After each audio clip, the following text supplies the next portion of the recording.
The Maldives is a long chain of over 1,000 tiny coral islands in the Indian Ocean. There are 26 atolls extending over 800 kilometres north to south and for 100 kilometres east to west. There are 300,000 Maldivians. Bob Allison has just returned from Mali, the capital.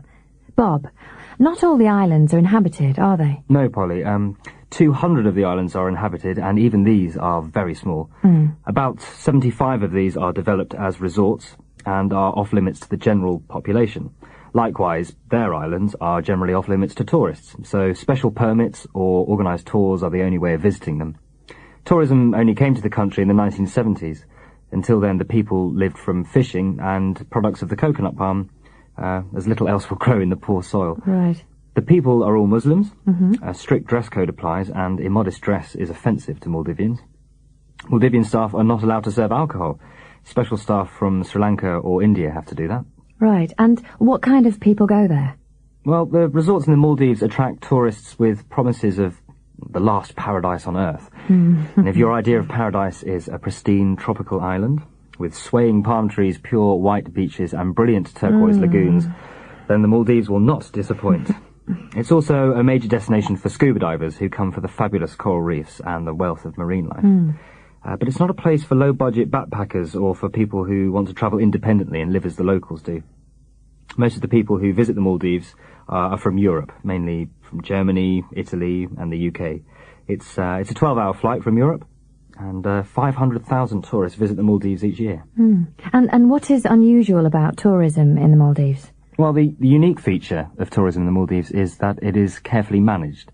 The country's tourism master plan identifies both the underwater environment and the Robinson Crusoe factor as major attractions, but these are not seen as compatible with large-scale, low-budget mass tourism. The lack of local resources makes it necessary to import virtually everything a visitor needs, from furniture to fresh vegetables. So the Maldives cannot really compete on price. The strategy has been to develop a limited number of quality resorts, each on its own uninhabited island, free from traffic, crime and crass commercialism.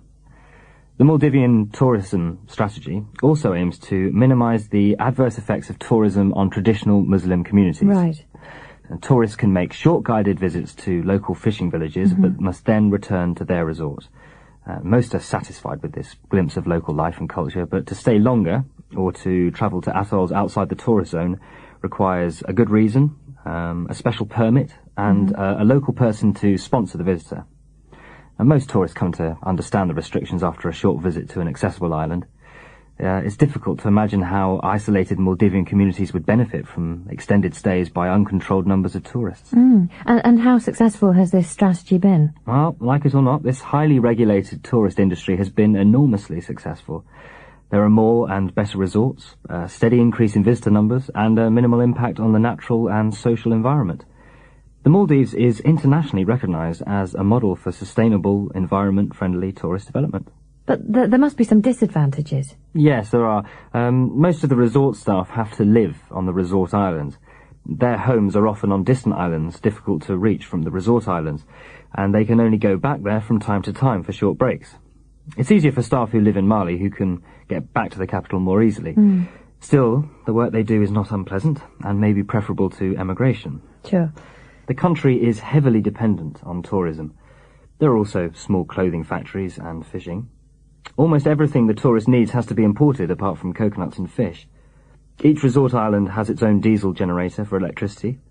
Water is produced from seawater in desalination plants on each resort island, and these costs are sure to rise in the future.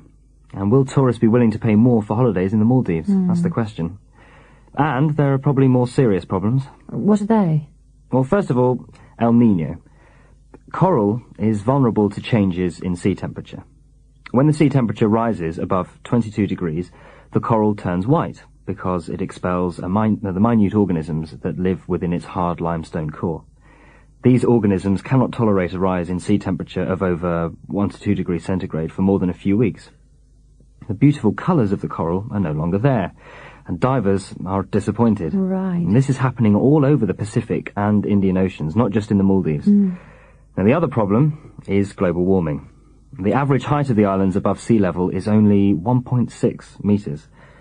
Coral islands are vulnerable to a rise in sea level. A big wall has been built around Mali to protect it from the sea, but that may only be a temporary solution. As the sea level rises, by the end of the century, some islands will be under the sea. So, go there while you still can? Yes, I think so. Start saving up now.